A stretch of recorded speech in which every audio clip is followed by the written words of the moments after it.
Excellent. Yay. All right.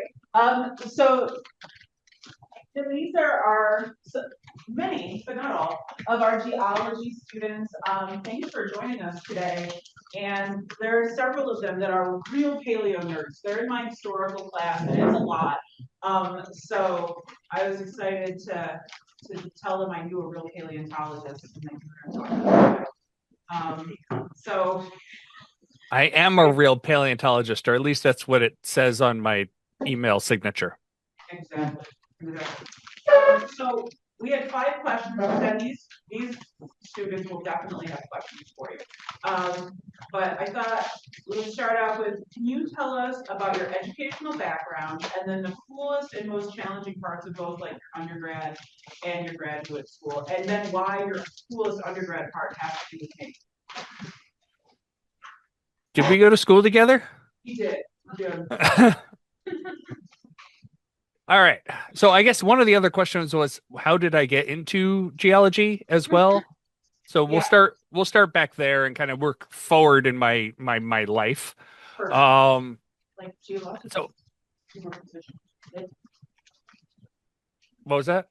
Oh, sorry, you were making a joke about superposition. Superposition. Yeah, starting at the bottom. Oldest to youngest. Oldest to youngest. Yeah. Start with the oldest. All right. We'll start with the basement. So I always wanted to be a dinosaur person. I really like dinosaurs. I didn't know it was paleontology. I remember talking to a guy when I was a kid and saying that I always wanted to be an archaeologist. And he's like, "Oh, what do you want to study?" I'm like, "Dinosaurs." He's like, "Well, that's paleontology." And I said, "That's a big word." So since then, I've kind of like going up through grade school decided like there's 2 main paths you could take paleontology. You could be a biology or you can do geology. And I don't like squishy things. So I decided to go with the geology side of paleontology. And like at the time I was good at geology, I was good at earth science in class, but I didn't really have any affinity towards it. Um, Undergrad, I took all the prerequisite classes.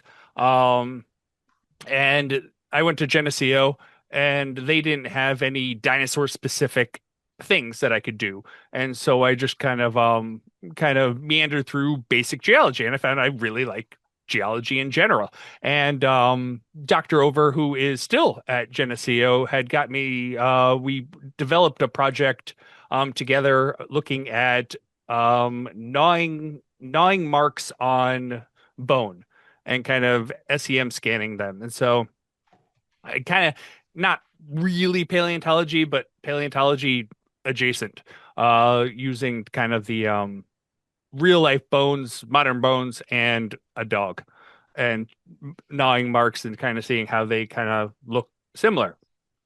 From there, applied to master's programs and tried to find a place where I could do vertebrate paleontology. And ended up at Texas Tech, um, working with a man named Sankar Chatterjee. And when I was there, I ended up looking at an animal called Shuvosaurus. And what I did is somebody had pieced this thing together with chicken wire, epoxy, Elmer's glue, I think wood filler. There was other stuff in there too, and it was a mess. When you looked at pictures of it, you're like, oh, that looks like a skull. And when you start to kind of take it apart, you realize that it's mostly not skull. It's mostly just somebody going, I think this is what it should look like. So I took that conglomeration apart because they use the actual bones to do that, which is a terrible science in and of itself. I took that apart, casted the bones, remodeled it to how it should look based on animals that we thought were related to it. Did my whole master's defense, And I think you had one of the questions is what is one of the hardest things in that I went through? About I gave about 5 minutes after my thesis defense, I was told that everything I did was wrong. Nice. And it turns out a lot of things went on behind the scenes that were not supposed to happen to me. My master's advisor allowed another person to come in and examine the bones that I was studying, which not should not have happened. That person wrote up a paper which hadn't been published yet, basically saying the opposite of what I was saying. And I didn't know any better because I was going off what my master's advisor had recommended. And it turns out the animal that I called a dinosaur thought it was a dinosaur. My master's advisor thought it was a dinosaur. It turns out it wasn't a dinosaur at all. It was an animal called a pseudosuchian, which is on the lineage to crocodiles. So you have dinosaurs going up this way, you have crocodiles going up that way. It's over here, but it looks a lot like a dinosaur. And so that was the problem, is it looks like a dinosaur. And the way I kind of was treated in the whole thing kind of turned me off of paleontology. And if you know some of the people in paleontology, there's a lot of big names in paleontology. And a lot of the people have a lot of big egos. And they're very difficult people to deal with. And so one of the people, actually a couple of the people that were involved in this, I kind of took a break from science for a while. I ended up I moved. So I went to Texas Tech. My girlfriend, fiance at the time, was at UB med school, and so I moved up to Buffalo. I lived with her, and trying to find a job with a master's degree is really difficult. Really, really difficult. You're either overqualified or underqualified for literally everything. So I did credit card collections. I'll give you a hint what job I'm not good at. Credit card collections. Because I can't make people give me money. Yeah. Also a problem with my current job situation. So I ended up volunteering for a lot of things, and I was volunteering for the Buffalo Association of Professional Geologists. And I ended up being the vice president for that and running almost everything, running all the meetings and everything. And one of the people there was like, we have a job opening. Do you know GIS? Well, going back to my undergrad, I was asked to help Dr. Young, who is retired recently at Geneseo, but he's been there a very long time, and he does a lot of glacial stuff. And he's like, we're going to be looking at the Genesee River, and we're going to map its erosion rates. And so I had to learn ArcGIS on my own from scratch. Yeah, Young never learned that. He was not down with GIS. I taught him GIS. Did you? He still hates it. Well, I learned GIS to do this project. I taught him GIS. Then I took the class that he developed to teach other people GIS.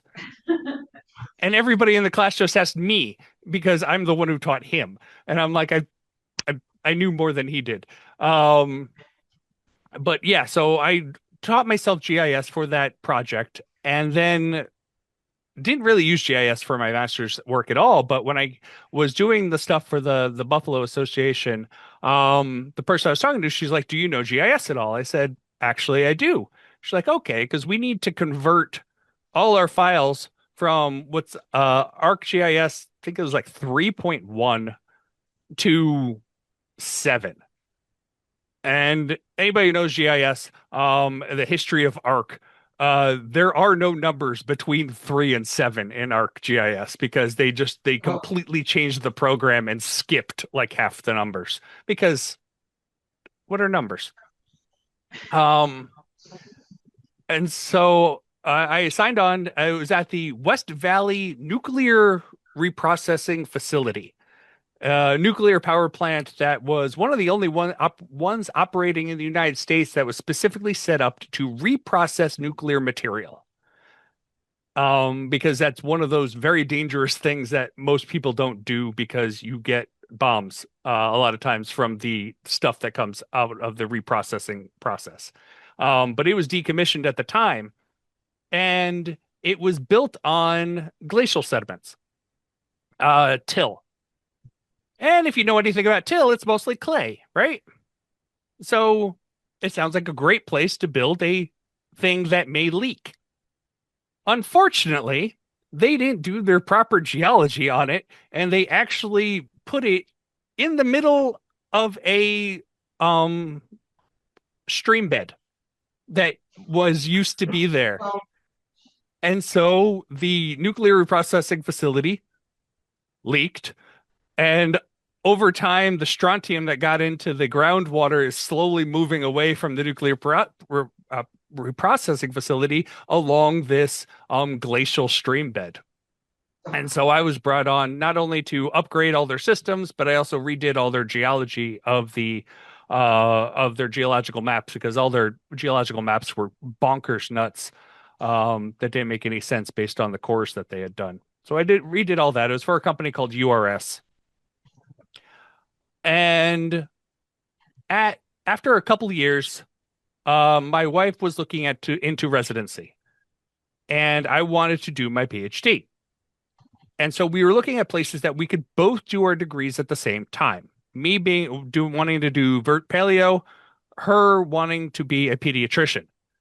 Turns out that is not a big overlap in cities. We found a few that would work for us. And the way residency works is that you apply to a whole bunch of programs, and then you interview at many of those programs, and then you rank where you interviewed, and they rank you. And then they put it into a big computer, and it tells you where you're going. Like, we literally do not have a choice. Like, it will tell you where you're going. And so we interviewed at Cincinnati, where I got into the Vert Paleo program. And we interviewed at Salt Lake City, and she interviewed at a whole bunch of other places, but those were our top two. And we interviewed at Salt Lake City, and she got into Salt Lake City. However, when I applied to do Vert Paleo, after I applied and before we moved, the person who was the vertebrate paleontologist in Salt Lake City quit. Well, There's a lot of potholes in this story. Yeah, so he's a man named Scott Sampson. You may know him from Dinosaur Train. Yes. oh my God, dinosaur train. He does Holy shit. Oh my God, I love dinosaur train.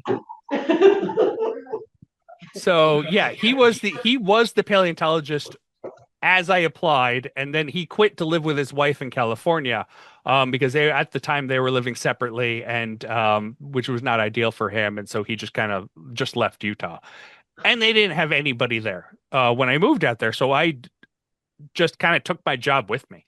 I worked for URS out in Salt Lake City, still doing map stuff. I did a lot of map stuff for various government entities, Air Force, FEMA, a bunch of other stuff.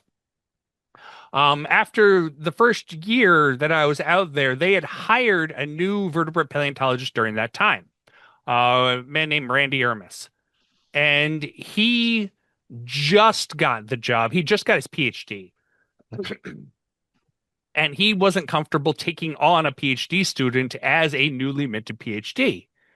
And so, okay. And over the course of this time, I've been talking to the graduate advisor at the university, a man named Tony Eckdale. And Tony is what is known as an ichnologist. He studies trace fossils. And Tony is literally one of the nicest people I have ever met in my entire life. I love Tony to death.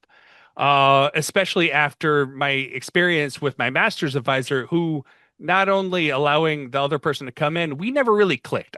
He is a very difficult person to like talk to. We never really like got along. And so I always felt like I was kind of put on a back burner to, I don't even know what, because he put everybody on a back burner. And so meeting Tony and getting along with him, I'm like, okay, well, I told him, I'm like, I can I do a project with you? And he's like, I'm not doing dinosaurs. I said, no, it's fine. What I'm really interested in is evolution. I've always been fascinated with evolution. That's kind of what I wanted to do anyway. And he's like, okay, well, how can we use technology to do evolution? And so after a bunch of talking, he agreed to take me on, and we came up with a project looking at trace fossils to identify behavioral evolution, where behaviors, because behaviors are what make trace fossils, burrowing, footprints, all that sort of stuff. That's all the evidence of behavior. And we looked at how trace fossils, traces of specific animals have changed over time and used that to indicate how behaviors have been changing over time. The specific trace fossils that I used, I wanted to use something that you can kind of control. Um, and so I used deep marine trace fossils, and they're called graphoglyptids. What graphoglyptids are is they're very patterned trace fossils. They have very specific geometric shapes, and these trace fossils, since they're in the deep marine, they're an isolated environment, and they are, since they're very patterned, very specific shapes, you can see how they've changed through time. And we used those, looked at them all around the world, mostly museum samples that were posted online because these trace fossils are preserved in turbidites. Turbidites, underwater landslides. Basically, what happens is the underwater landslide comes in. These are burrows that are just underneath the surface of the seafloor, and the landslide comes in, scrapes off all the sediment on top, and then casts all these burrows. And so you're not dealing with the original burrow; you're dealing with a cast of the burrow. So I don't need the rock. I just need the trace pattern itself. I also went out to Spain um, to look at these trace fossils in real life, but I went to Poland to look at one of the best museum collections of these. And so I did that for my PhD dissertation.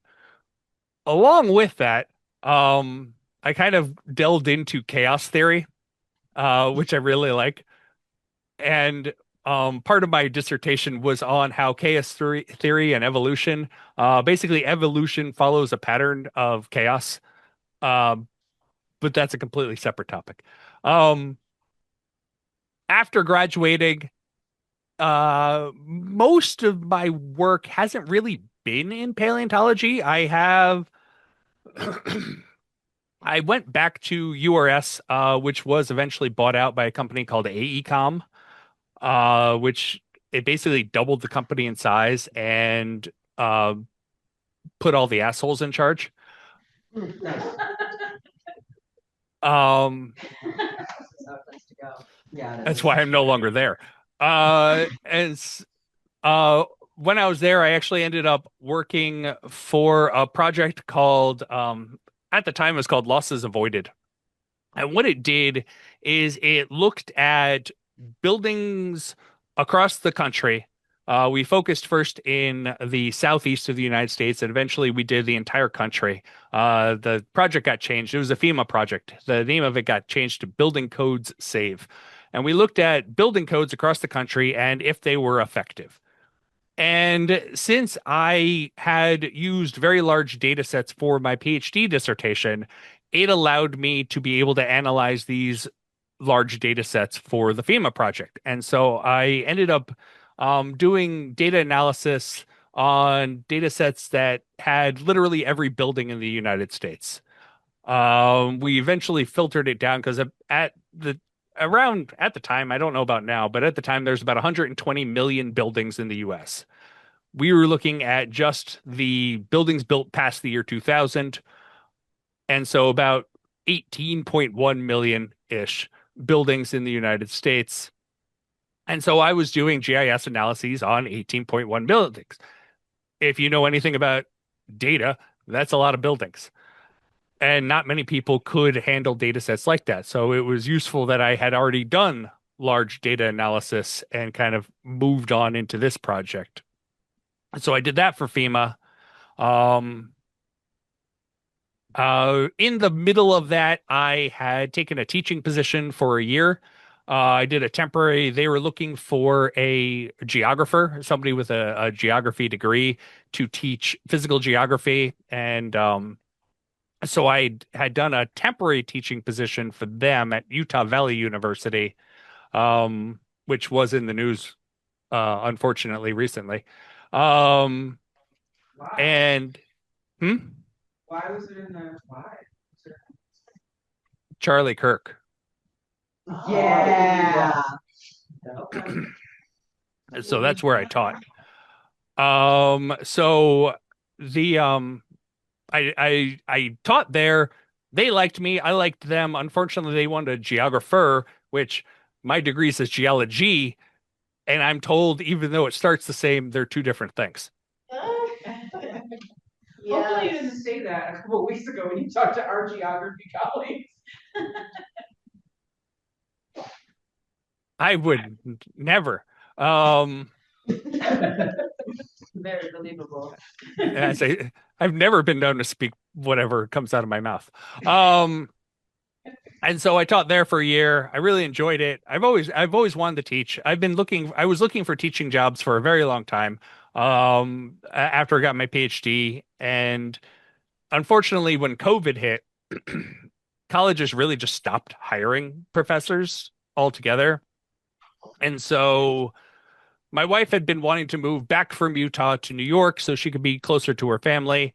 That was kind of the breaking point for all of us because her job became untenable where she was working, because the higher ups in she worked for the University of Utah. The higher ups were a nightmare. And so we ended up moving back to New York, in the Finger Lakes region. Her family's from Buffalo. I said we could be near her family, but not that close. And so that's where I live now. I did work for a company when we moved back. I was still working for AECOM remotely. I also got a job for another company called ABS. They are another consulting firm. They were the people that were in charge of that building code save project, and I just kind of added them onto my list to work both companies because I really hated AECOM. Because if I remember, the assholes were in charge and they really treated you as such. Funny story. When you're doing an exit interview, you probably shouldn't tell them what you think, because I did.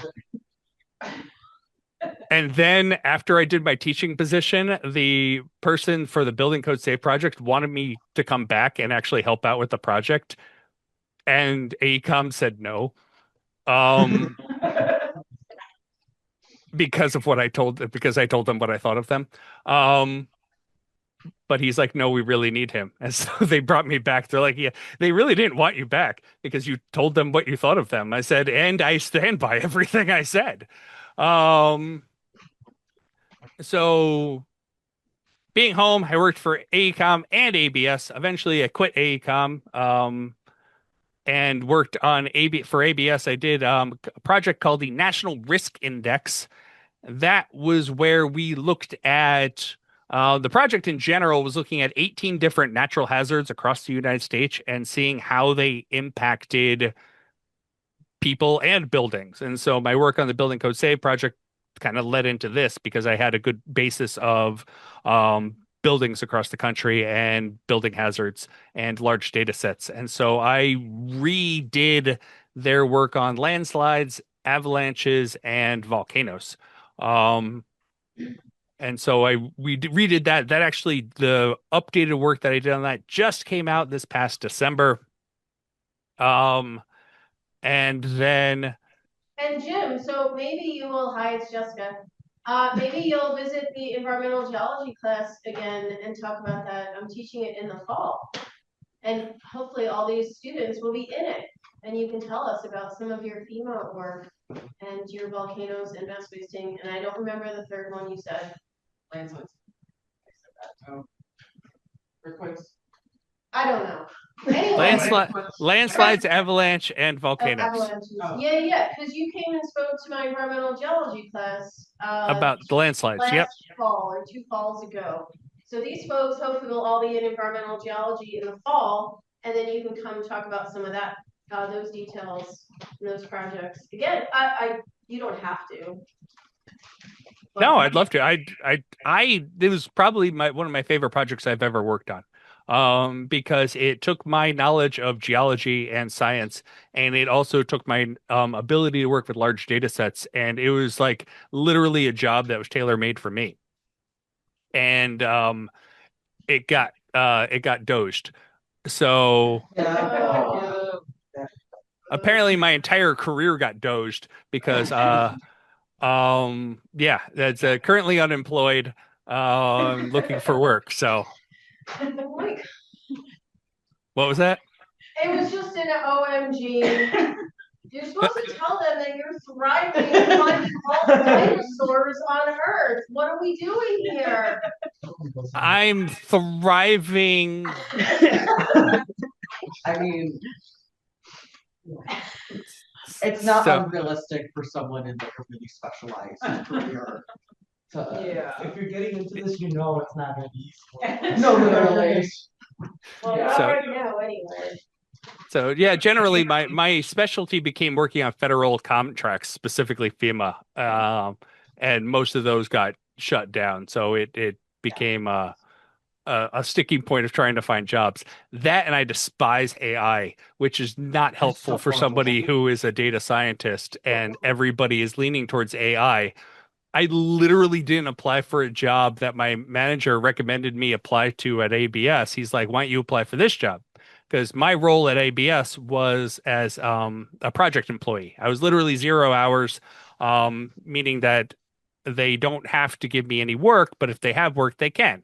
And I was an employee for ABS. They restructured the company to get rid of all the part-time and 0 hours. And so when they restructured the company, I got a lovely little letter that said, "You're no longer employed here." I'm like, thanks. And so theoretically, I will be brought back on as what's called a 1099, meaning that I will be my own contractor and I will be working for them under my own terms. And so that is currently what I am waiting on. That, like, literally this is as of last week. So it's it's up to date. But that's that's generally where I'm at. Most of the paleontology I do on my own. Like I mentioned, my master's thesis. My master's thesis literally broke me. But I kept being told that I should publish this, and I said okay. And so I did. I finished my master's thesis in 2005. Around 2000, I started my PhD in 2009.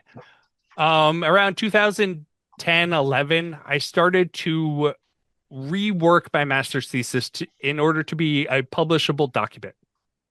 Unfortunately, I was working on my PhD at the time, and that took more effort than I was able to devote to publishing my master's thesis. So it kind of sat there.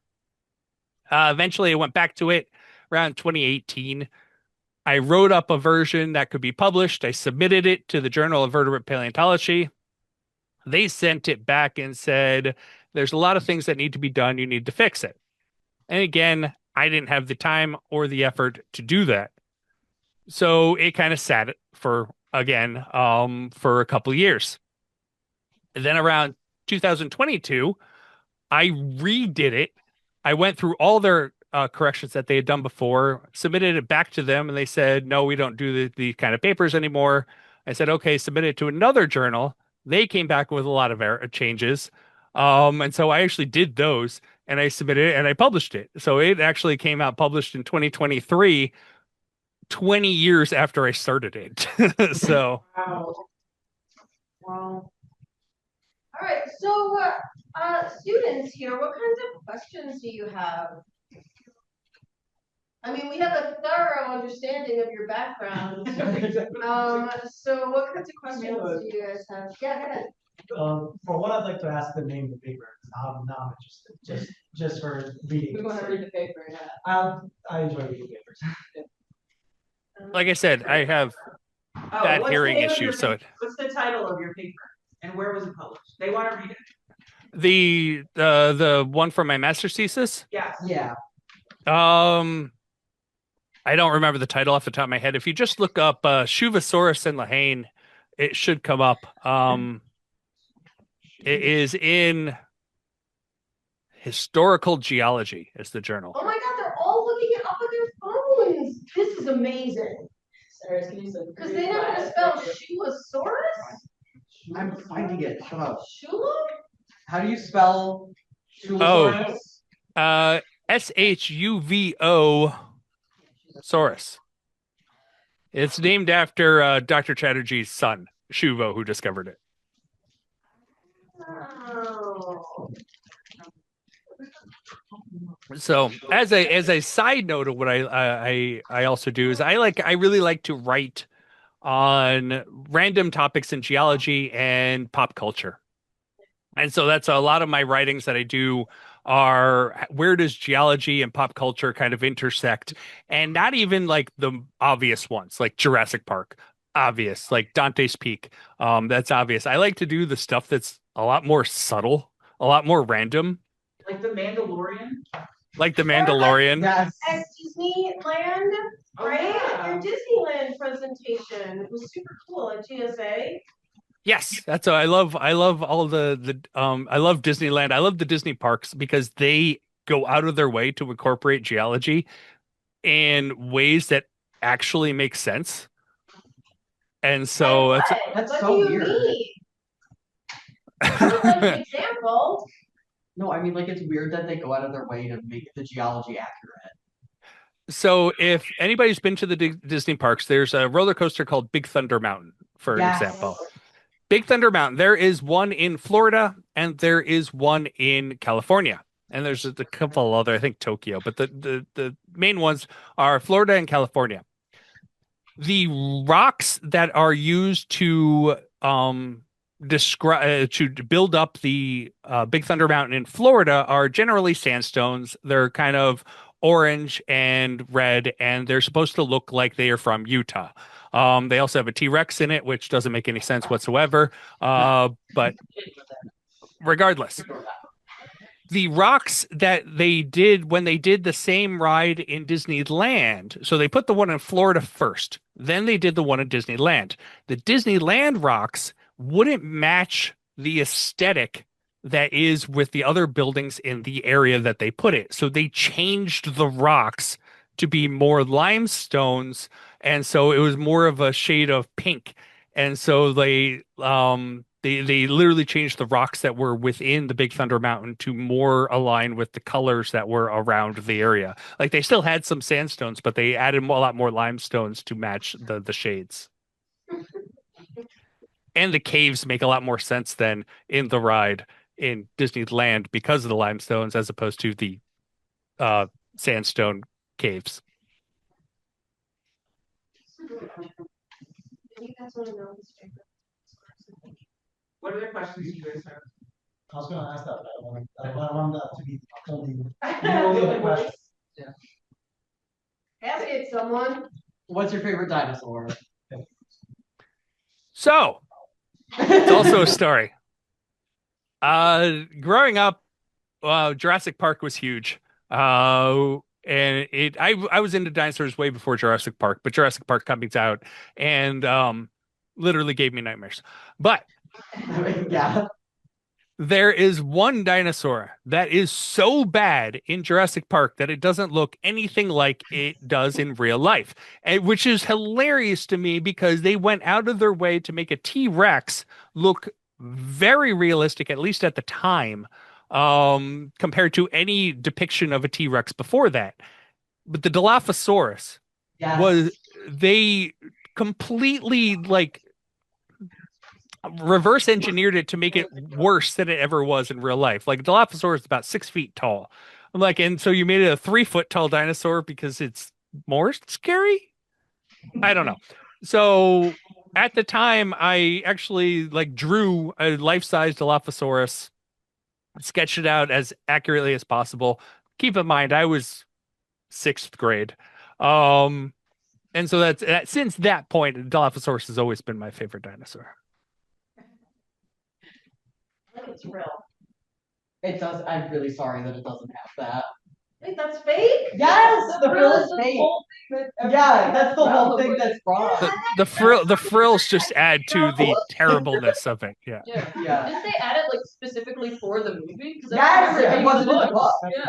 Yeah, Yep. because in the book, I think it was a juvenile Dilophosaurus. No, And then there was no Dilophosaurus in the book. yeah, I think it was made smaller because it's just a juvenile, but it's still more accurate to what. they made it smaller so that it wouldn't be confused with the Velociraptors, that were also inaccurate.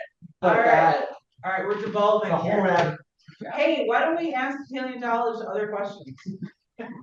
Well, I can tell you about the Velociraptors also, is that they actually, the Velociraptors in the movie, they, unlike the Dilophosaurus, which they shrunk, they enlarged the Velociraptors, which were actually Deinonychus. And then they found one. And a friend of mine, Jim Kirkland, was was one of the people that had found it. And Spielberg apparently somebody wanted to call it a Spielbergosaurus as opposed to what eventually got called the Utah Raptor. yes, because they're like that huge. But also, Utah Raptor is such a cool name. I don't know why they would use that. Utah. There's also a Utah Ceratops, and there's a lot of A lot of things in Utah. a lot of Utah dinosaurs. So yeah, Jim, what advice would you give for these young students who are just in some of them their first year, some of them their second year? Some of them will be transferring at the end of this year, and some will be hanging out with us for another year. What would you tell the youth of today about careers in geology? Generally, I would say keep your mind open. Be open to other experiences. Like I said, I don't generally work in paleontology, but I do occasionally, and I do a lot of it on my own. Just because I love paleontology so much, and like obviously. The reason I mapped out my life as a geologist is that it's taken a lot of twists and turns that I would never be able to tell anybody when I was first in undergrad that this is where I would end up. And a lot of it had to do with like projects that I got added on to or agreed to do back in undergrad. It started with the GIS work that I'm still doing now, that I would never have seen that coming. The data stuff I did for my PhD, never saw that. I never would have imagined that would lead me where it goes. There's a ton of jobs in geology out there, even paleontology, if you're interested in that. There's a lot of jobs out there that you just got to keep your mind open. One of the biggest employers of vertebrate paleontologies is actually human anatomy departments. People that specifically teach human anatomy lab, because especially if you're on the squishy side of paleontology, the bones and the muscles a lot better than a lot of people do. Not me, but a lot of people. And so a lot of vert paleo people I know teach human anatomy classes.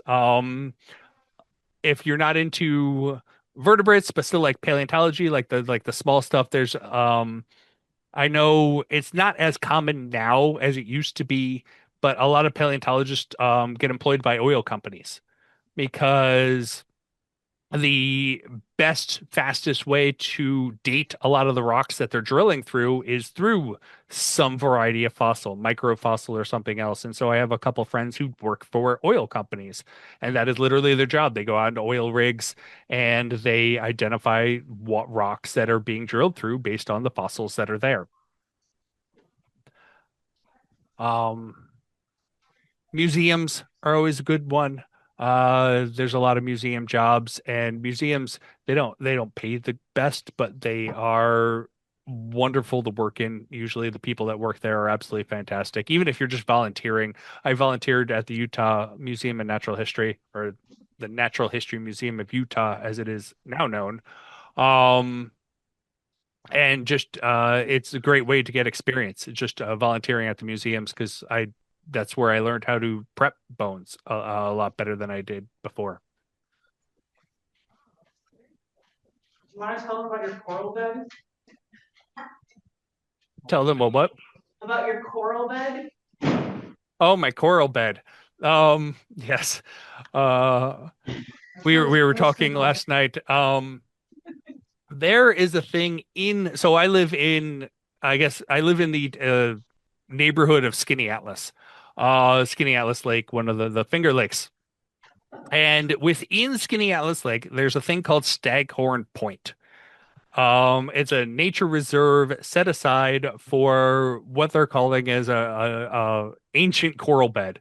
It's a Devonian deposit, and I live on the opposite side of the hill between from Skinny Atlas Lake. I live on Otisco Lake, and I'm pretty sure that I have that same deposit in my backyard somewhere.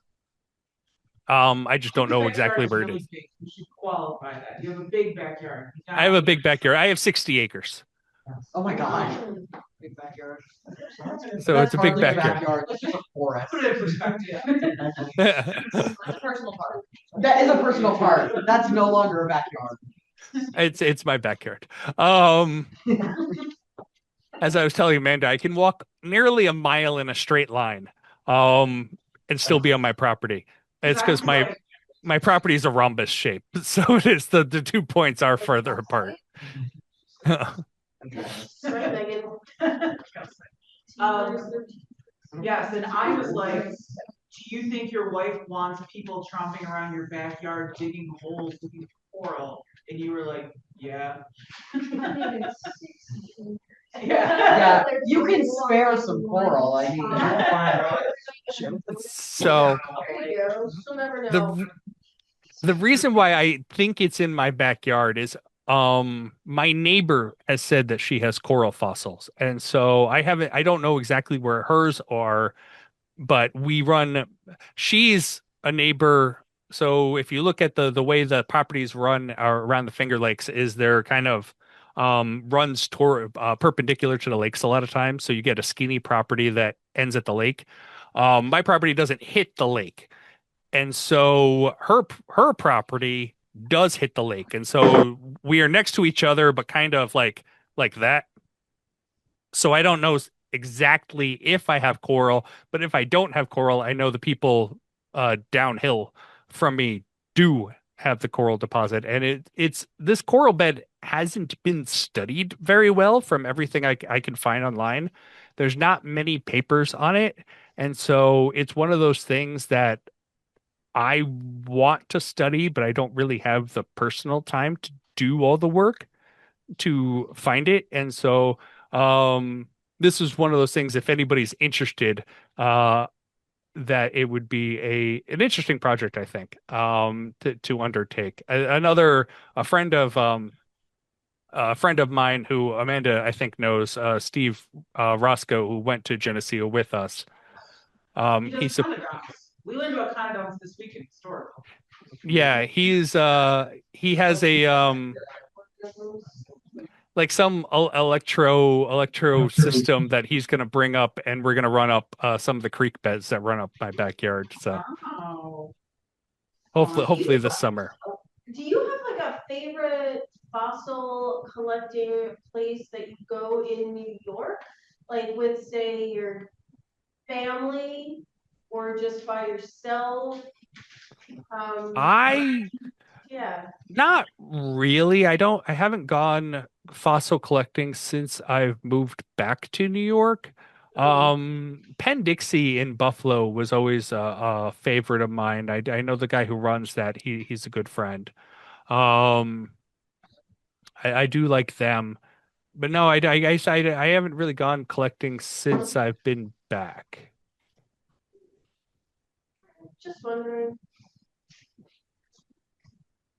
Do you guys have other questions? Do you feel like you should try harder in your GIS classes that you all complain about now? it's not in mine yet, so. Yeah, I will complain, but Okay. The GIS, I've always equated GIS to having a very, very steep learning curve. But once you get to the top of that curve, it is flat. Like I literally told in my job interview, they're like, "Do you know how to do this?" And I said, "No, I have no idea how to do that." But you know what? How I learned? I could look it up online in about 5 minutes and figure it out because I know how to do I know how to do everything else that any new things don't really add to it. Well, we now require our geology majors to take just at least one intro GIS class because we know like it's just in jobs, it's in transfer schools, and so they have to take at least the intro level course. And most of them do well, and Some of them hate it. but hate it. Yeah. But some of them really like it. They do. Some of them get certificates, and we have little micro credentials where they take a couple classes and you get like fundamentals of GIS or like more advanced ones. So. That's a GISP is a thing, I think. The certificate that says you know how to use GIS. GIST is what we call it here. You get the gist? Well, that's what it's called, the GIST certificate. Is it really? Yes. Geospatial information science technology. I'm the chair. We'll do it. I'm the chair of it. You are so. Anyway, this has been awesome. Thank you so much for your time.